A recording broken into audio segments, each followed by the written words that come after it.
Hey everybody, how's it going, eh? Todd, the cheap drums guy. It's a weekend, finally here again. And the house is quiet. That little opening video, that's me at work. I work for a building supply company called Builders First Source here in northern Michigan. I drive truck, I deliver building materials all day, every day. And that was a pretty good load. Well, it's probably 18,000 pound load. And that was a floor package is what it was called. It's pretty much the basis. You know, you get a foundation of the house, then you got your truss joists that go across and your decking and all that kind of stuff like that. So, and that was on a new house start. I'm doing a lot of those lately. It's the building time of the year. Well, they build year round here, but usually it kicks in pretty heavily in the spring and summer. But got a nice quiet weekend. The wife, what's her face, is downstate. Same family that came up for that 3-day Memorial Day weekend. They got a lot of stuff going on with their girls' graduation, and also their Spanish exchange student, whom they have living with them for the last year. She's graduating also, and unfortunately, she has to go back home. All good things must come to an end. Our friends are going to be kind of a wreck when that happens, because this young lady is a wonderful, wonderful person. Her and I got along really well. Although she's Spanish, I kept calling her the little French girl. Oh, she hates that. She doesn't like them very much. But I kept messing with her all the time. And her command of the English language was better than mine. And I was messing with her all the time, and she would mess right back. She didn't take any crap from me. She even gave me the stink eye, which, yeah, it's on like Donkey Kong, Jack. You mess with me, girl. But it was a fantastic time, and I miss them already. That was last weekend. They're back downstate, of course, but they have all the stuff going on. It's just a lot with the 3 kids, and they got other stuff going on because of the time of year. And so my wife went downstate for the better part of a month to help them, which is fine. She drove her new car. She got a Honda Civic, a brand new Honda Civic. And that stupid thing got 47 miles to the gallon. Can you believe it? She went all the way down to where they live, plus from the middle of the state all the way over to the West Shore, South Haven, Michigan, and then back to where they are on half a tank of gas. I'm like, unheard of. So that's pretty cool. So the old cheap drums guy is cooped up in the house with the 3 little poop monsters, who luckily now are all sleeping. And so, what's a dirty old man going to do when the wife's away? You know, when the cat's away, the mouse will play. So, you know what I'm gonna do? You know it, baby. I've left the toilet seats up the entire time she's been gone. And I'm gonna keep them up for the whole month. That's how I roll, Daddy-o. But anyways, you know, with my crazy lifestyle and all that, I don't have much to do other than yard work, and I might be working on the downstairs bathroom. I got new flooring for that. I actually got it free. You know, one of the benefits of working where I work, because we get stuff that comes back all the time and they can't get rid of it half the time. Now, it's not the most glorious job. It's not the job that I wanted to do after I got out of the military, but you know, I kind of fell into the job. The company's been very good to me. So, I mean, it's not a super hard job, but the way I look at it this way, you know, dirty hands, clean money. You know, I'm doing everything the right way. So, since I really can't have any fun because I'm not allowed to, because I'm married, I am finishing up my snares, or I'm trying to. Now, what I've got going on right now, I have my Premier APK 1062 snare. Oops, I had it down. You can see the Premier badge right there. You're welcome. And I have my Premier non-English made Janista snare up here.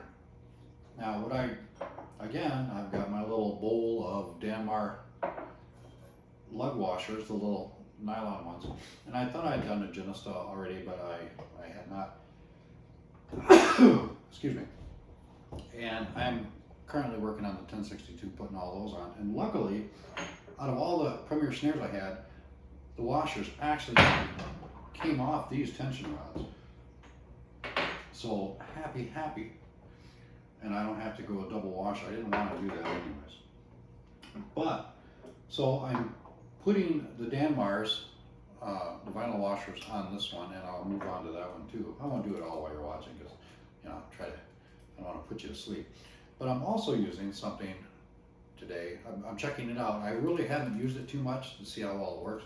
But this is the Evans torque key. I got this through Sweetwater. You can get it through Guitar Center, Gear for Music, wherever. They're about $20. Now, what the premise behind this is that there's that little dial on the bottom. You set it, and there's a little spring in there, and it pushes up on this. When you put your lugs on, you can use a little knurl grip on the top here to get them down finger tight all the way across. Then once you do that, you can set this little dial. It's set basically at 0 right now. You move it to like 2 or something, and it puts pressure on that little pin. So when you put this on the torque or the tension rod and you turn it, it's only going to turn to a certain point, and then it's going to snap because the pressure on the pin, it releases. And then you go around and do all your lugs that way. It's supposed to even tension through all the lugs. So usually I used to use 2 drum keys, but I'm going to try this one out when I get this new head on.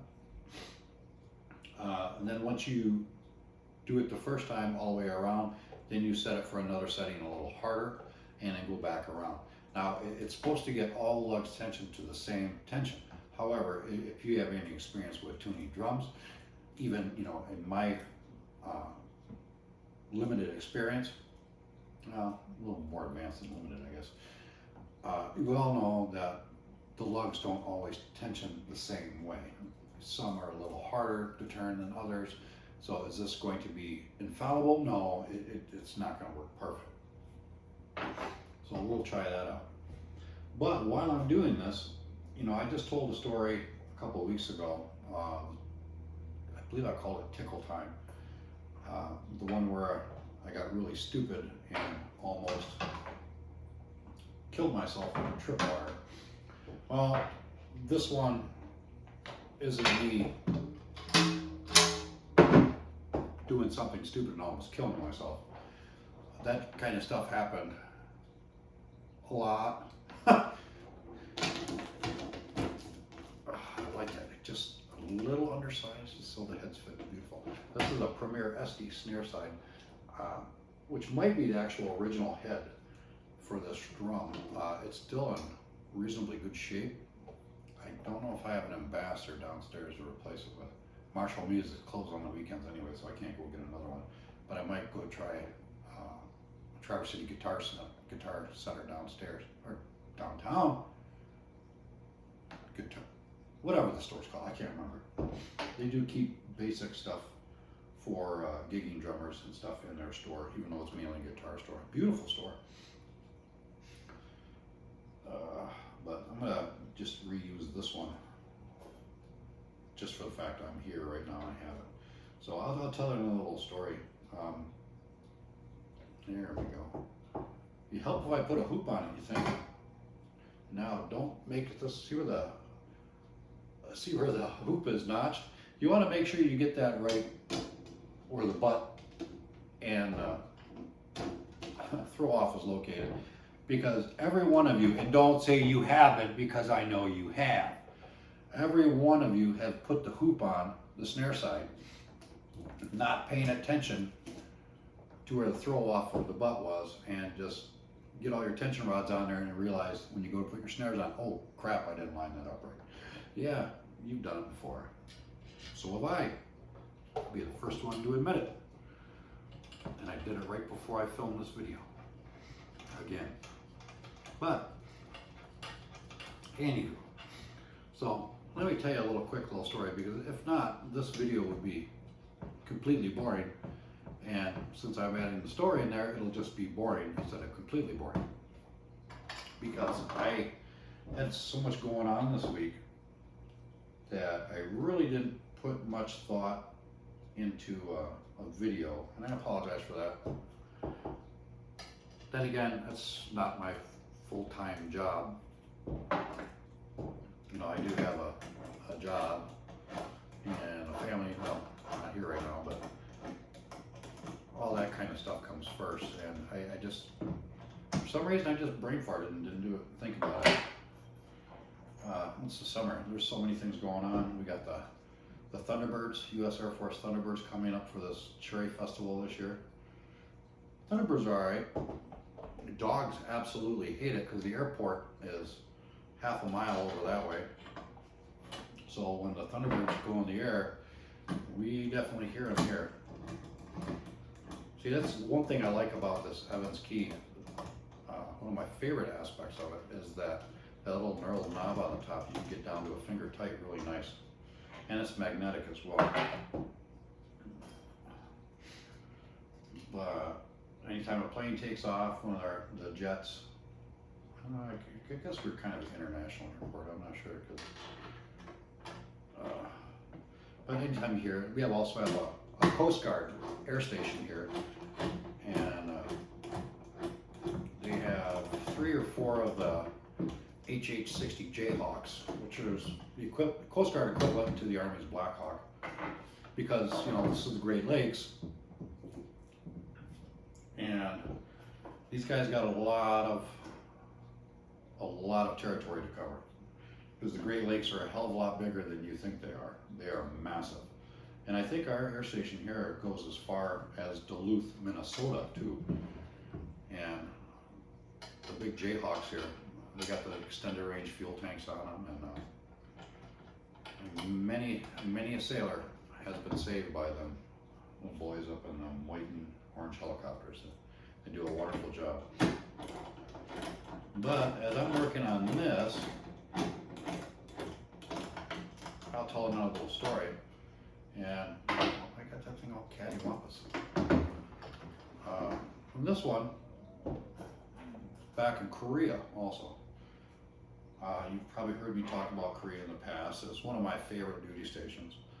I was with Alpha Company, 44th Engineer Battalion, 2nd Infantry Division.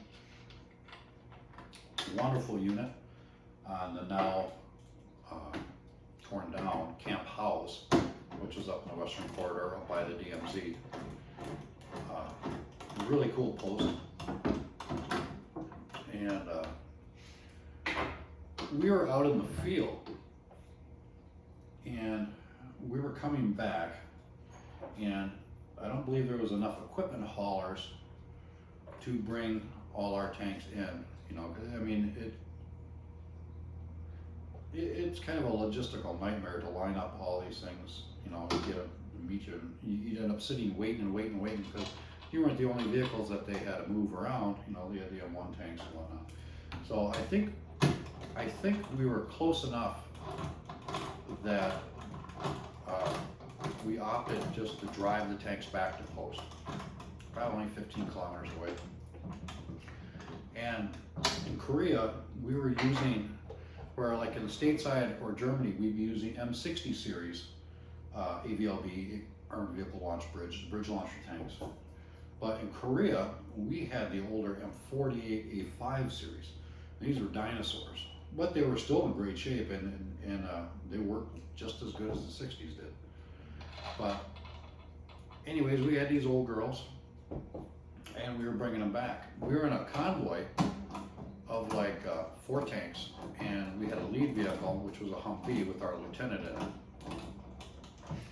And of course, you got to alert the South Korean military police what you're doing, so they can set up little roadblocks, you know, to keep, because in Korea, it doesn't matter who you are the most important person on the road, and they got to be first. I mean, it's like a NASCAR Mad Max kind of thing. So luckily, the South Korean MPs are out there. They don't play games. They just, you know, you're going to stop. So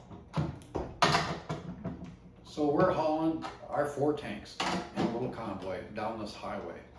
And the highway is in this narrow valley. It's all rock. I mean, it is absolutely beautiful with this river running through it. Big winding river with white water. I mean, it was pretty cool looking. Looks like you want to take a kayak out on it. And we're just enjoying the sights. And we were the last tank in the convoy. And we're coming up to this bridge. The highway crossed from the left side of this valley over to the right side and then climbed up and out. And this bridge we crossed the river with. Now the bridge was 2 lane, 1 lane either direction, divided by a concrete median. That was probably 4 feet tall and maybe 4 feet wide, and it spanned the entire length of the bridge. Big stop thing. Because the Korean drivers are bad enough on just the regular open roads that, you know, the Korean government got smart and put this big median in, you know, tall median, just keep people from doing stupid things and, you know, get into an accident on this bridge. So we're coming up to it, and with our type of tanks, they were fairly maneuverable, not real fast. Its top speed was about 30 miles an hour, and we were probably clipping along between 22 and 25 miles an hour on this highway, because the tanks will roll great. Even with that big, you know, folded bridge on the back, the tanks would roll great on asphalt. And they got rubber pads on the tracks also, so it doesn't do any damage. You got 2 speeds. There's the transmission was four-place transmission. You had neutral, you had low, and you had high, and then you had reverse. Low was kind of a creeper, anywhere from 0 to 8 or 9 miles an hour. And you could hear it, but the tank started winding out, you knew it was time to shift. And then you shift into high, and the tank would give a little bit, and then it would, you know, quietly motor up to your desired speed. It wasn't the most maneuverable in high gear. It didn't turn as sharp because of the way the clutches work on the sprockets. So generally for a sharper turn, you'd have to decelerate a little bit, shift back down into low, and then make your turn, and then continue on and shift into high. So anyways, we're just motoring, and we're having a grand old time just looking at the sights.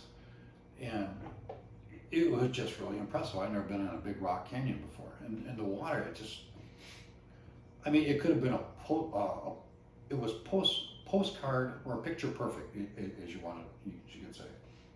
Just absolutely beautiful.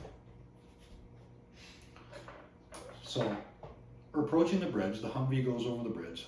South Korean military police had stopped opposing traffic on the other side of the bridge for us, because they didn't know if the tanks were going to come down the bridge on either side or how they were going to do it. So just better be safe than sorry. They just stopped the traffic.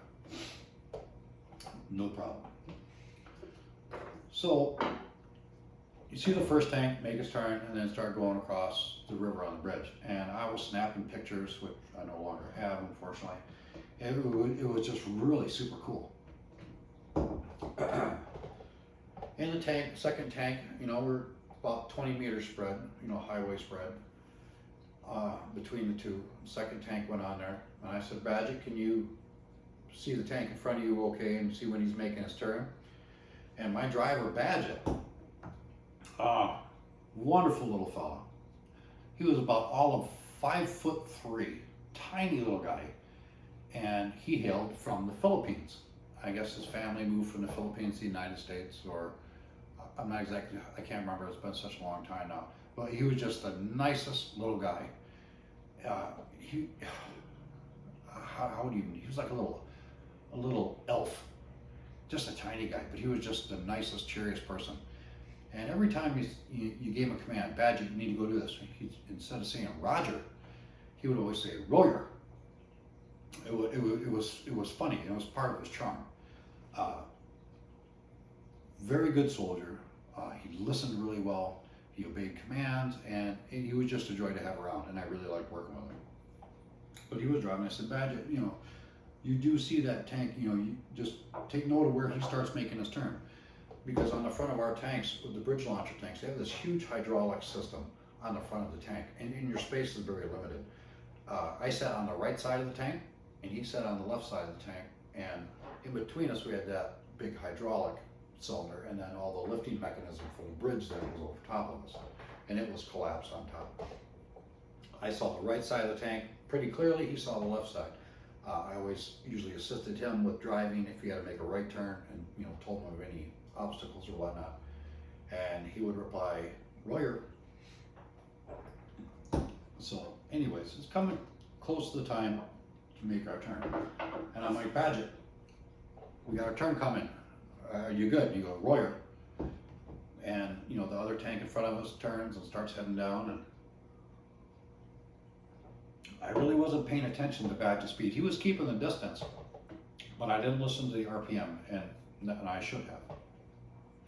Because had I been listening to the RPMs of the tank, I would have realized he hadn't shifted down into high gear or low gear. He was still in high. And so we're probably still moving maybe 15, 20 miles an hour on this bridge. And for a 57-ton tank, 15 to 20 miles an hour, that's a lot of, you know, that's a lot of weight moving at a good little speed. And so, all right, we got to the point now where I thought we'd start our turn. I'm like, Badgett, start your turn. Roll your song. So he starts turning, and the tank isn't turning that sharp. And I'm like, Badgett, make your turn. Royer. I'm like, Badgett, turn sharper. Royer. Badgett, hard right. Royer, and then right then. Boom! White smoke or gray smoke and little bits of stuff start flying in the air. And all I see is sky. I'm like, no, not me. But yes, me. Badgett, like I said, still had the tank in high gear, meaning he couldn't make the turn as sharp as the one in front. So, although he had the steering handle, the T-handle, kicked all the way over to the left to turn it right, it still wasn't enough for the tank to turn. And we hit that center median head on. Oh yeah, we trashed it. Again, this thing's 4 feet high and about 4 feet wide. I mean, it's substantial pour of concrete down this bridge. When we hit, the rounded part of that hull hit that and just propelled us up into the air with all the momentum and the weight and the kinetic energy of that tank. And that tank went up, and then it came down. As bad as it was hitting that thing, coming down was even worse. Oh my God. Now, as you look at it, the median, like median was straight. We hit it like this and came down on an angle, off on it diagonally on an angle. And so we came down, and my side went up high and his down low. And all I see is that concrete guardrail on the other side preventing us from going into the river. And if this tank went off the bridge and flipped into the river, we're done. There is no escaping. Well, we could probably, but it was going to be a bad day. Luckily, it did not happen. As soon as we hit, Badgett hit the brakes, which kind of, in a way, was kind of a bad thing, because then the tank, when it came down, hit a little harder had he been rolling a little bit. So we're sitting there, all cattywampus, trying to figure out what the hell to do. Sergeant, what do I do? What do I do? What do I do? Pull forward, hold your right. Gently hold your right, and make sure you don't hit the opposite guardrail. And he's moving slowly and then turning right a little bit, and I'm just waiting to listen to our track in the back, because as it's coming down and he's turning, that track's going to get caught up on that center median. And I'm just thinking, as I'm listening for the sound of the sprocket turning the track in the back. I'm listening to the sound of that track slipping off the sprocket. Because I could not imagine throwing track on that bridge. We would tie that bridge up for hours. It would just be a flippin' nightmare. Luckily, Badgett, he was quite skilled at driving. I mean, he was a pretty good old driver, and he could, I think he was pretty much sensing what I was sensing too. He was turn, turn, turn, turn. So it would work itself. It was putting pressure to pop off the sprocket, but he was also relieving that pressure by just a little bit, just to keep it on the sprocket. And boom, the track dropped off on the right side, off the center median. And now we were in the opposing traffic lane that luckily the South Korean military police had stopped the traffic at. So as we were there checking our shorts for any solid material that might have passed out of our body, Badgett, roll, go. He put it in low, or actually he took it from high gear to low. Then he realized his mistake. And he mentioned it over the intercom. I'm like, yeah, no problem, just go. So he continued rolling on the bridge. And I'm chucking little bits of concrete off my tank. And I knew what was coming at the end of the bridge. The Humvee who was leaving us, he stopped here just past the traffic on the road, just to watch us to make sure we got across. He saw the whole thing. My lieutenant was in that Humvee. Great guy, by the way. Thank God he was a good guy. The other tanks in front of us didn't see anything. But as we near the far shore of the bridge, the South Korean MPs were just sitting there with their hands on their hips, looking at us, shaking their heads. And then as we approached closer, they started clapping for us. Yeah.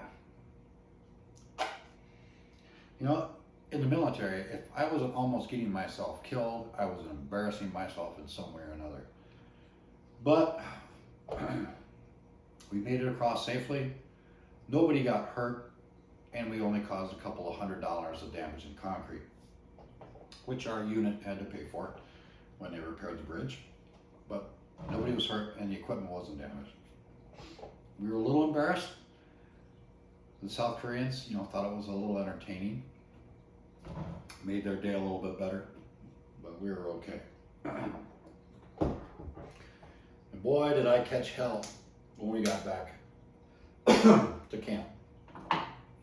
Yeah. So that was my interesting bridge story. And good thing about it being so long ago, I don't think anybody but Badgett remembers it. And I haven't talked to him since 1995, so who knows? But I got to continue on. There's the original. On all my, I have 7 Premier snares, and on most of them, I assumed they all had the original wires, and they all look like that. Really, they're kind of inexpensive wires. And I didn't like using them the regular way. I liked turning them upside down so the soldering joints were facing down toward, or from the snare side head facing that way. Just because they were a little rougher. But as you see, I put the I put the blue tape on that head just to protect it, because I'm not exactly sure how these were used specifically, or how they were to be used. I know how the Pure Sounds are. Pure Sounds are just excellent wires, and these are the 20 strand blasters. The ones that come into Evans kits were 16 strand. They weren't, I can't remember, I think they were concert. I'm not exactly sure, but these are nice wires. Evans also makes a 30 strand, and I believe they have a 42. I couldn't even imagine using a 42 strand wire. My gosh, that's a beast. But let's try out Mr. Torque Wrench there. Now, there are instructions to use it on here. And if any of you say anything about these, my dogs are going to crap in your yard. I'm 55 years old. you got print that freaking small, you need help sometimes. It really doesn't have very good directions on it. All it says is the little dial is set on 0, and you make sure there's a little plastic knob, and there's a little bit of give to this. You make sure when you set your dial, when you turn your dial from the 0 point to like 2 or 3, however you do it, that it's lined up with that, because then the pin holds that little hole, and that's where you get your break by adjusting it. You know, the heavier number, the larger number you have, like 7 or 8, it's going in there farther, and it's going to take that much more tension for it to actually break, like on a torque wrench. So I've never used this before. This is my first time. Probably should see what I have turned it to. Okay, I will turn it to 1. The 1 mark. Now, these, you just saw me use the little knurl knob, get everything finger tight. Now, what this is supposed to do, in theory, is tighten each leg. Well, I guess it really actually is not theory, it's actually going to happen. But it's supposed to tighten all the lugs to the same torque. Now, on a perfect day, you know, it'd be great, and it's probably going to work, but not all lugs are the same. The lugs and the tension rods are all pretty much the same, but somehow the friction and how they actually, you know, work together are different. Plus, maybe there's more pressure put on one than the other because your hoop is bent or something like that. So it's fallible. Technically, it's supposed to do it, so I'm sure it will. So we'll just see right now, anyways. But I got it set on 1 right now. Did I say 1? Again, don't say nothing about the glasses. I am still quite dangerous.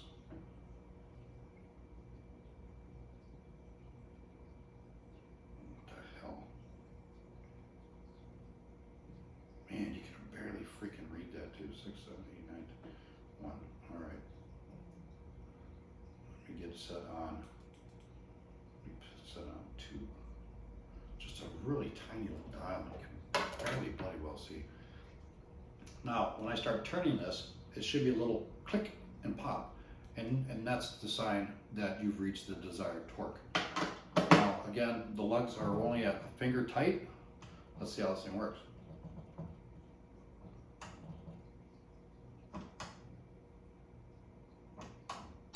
There you go. See? Okay, now push it back. Start on the opposite side. There you go. So even a dummy like me can use this thing.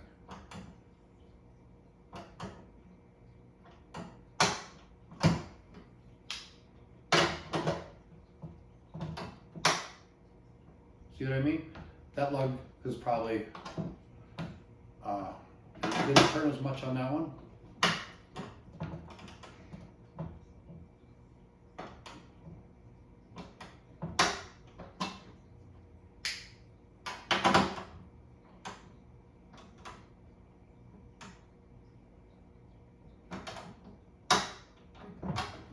More on that one. See, again, it's not perfect. On that one. Now, in theory, the tension on all these lugs should be the same. In theory. So.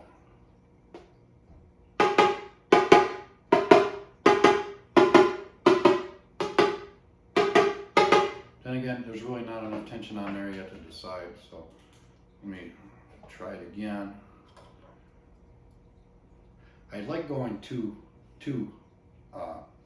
keys, but for sake of demonstration purposes, we're going to do it this way. So let me try again. The next notch.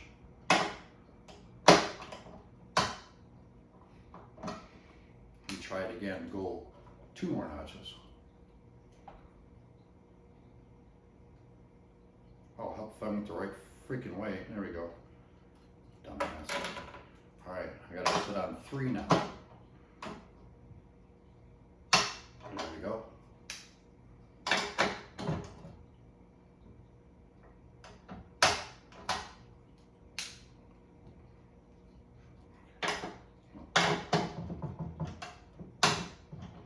See that lug?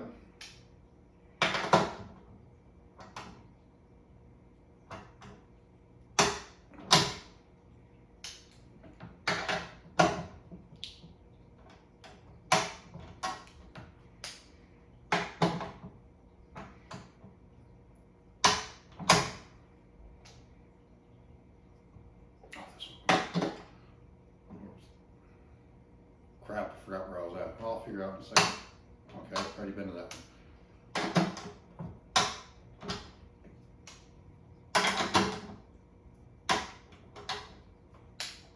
Did I do that one? Yeah.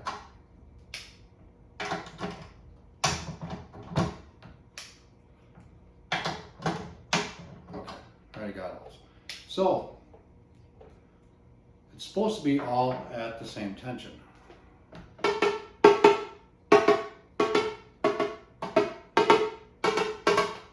Is it perfect? No, it's not, because all the lugs aren't creating the same amount of tension on the head.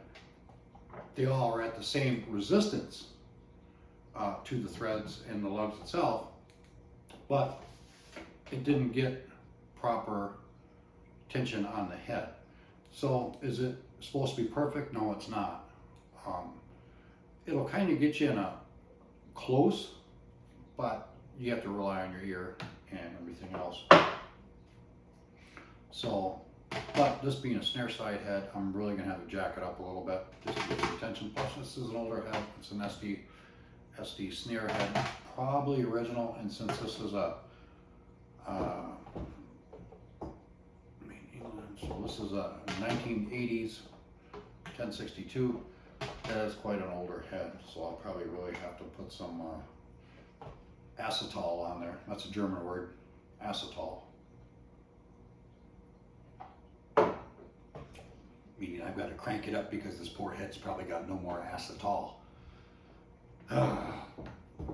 So, but that's the Evans torque key.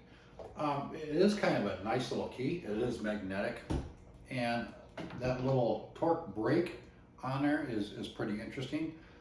Now, again, the head isn't perfectly where it's supposed to be on each lug, of course, but all the lugs are actually torqued to the same consistency. But like I said, you still have to go in there with the regular drum key, and once you get your desired tension, go in there and get your sound where it needs to be to get the drum in tune with itself.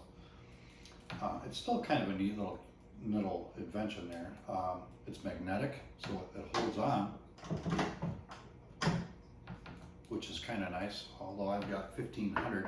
And here's this is the drum key. I really like these. This came with that Evans tune-up kit. I've got a couple of these now, and I like these kind because you can get the tension rods out pretty quick.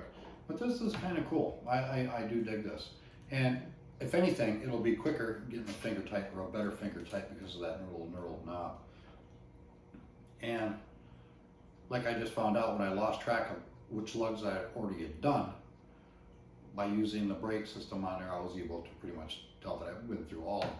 But so it's pretty cool. So I've got all the Danmar washers on this one, and luckily I was able to remove the metal washers off these. And again, the Danmars are supposed to help the lugs from backing off, and possible tonal qualities, you know, that remains to be seen. I don't think there's been a lot of work done regarding that as to see if it actually matters or not. But I have to continue on, and especially with this the Janista snare, which is only an 8 lug. You know, for a Janista, it should have been a 10 lug snare, but this is non-English made Janista. This is the red blaze. I love the snare drum. It is fabulous. A little girthy, a little heavy. The wood in it is absolutely beautiful. And Janistas were both birch and maple. I'm not exactly, to me, this looks like maple to me. It's a warm sounding drum. It's nice. I'm glad I bought it. And it's nice to have a decent quality snare in my arsenal, even though I am the cheap drums guy. You're always going to want something a little bit better. I mean, it's still, I only paid $200 for it. It's still pretty cheap. But anyways, that's what I've got going on today. It's going to be a quiet day. It's going to be a beautiful day. Got to go work on the flowers and all that kind of crap too. And probably take the dogs out for a WALK. I can't say it out loud because they know what the word means and what the sound of the word means, and they'll start jumping around going nuts before I'm ready to go. But anyways, you people have a great weekend. Have a safe weekend. And be good to each other out there. This is a strange world. There's a lot of mental illness out there, if you know what I mean. So just be good to each other, people. I'm Todd, the Cheap Drums Guy. Have a great day.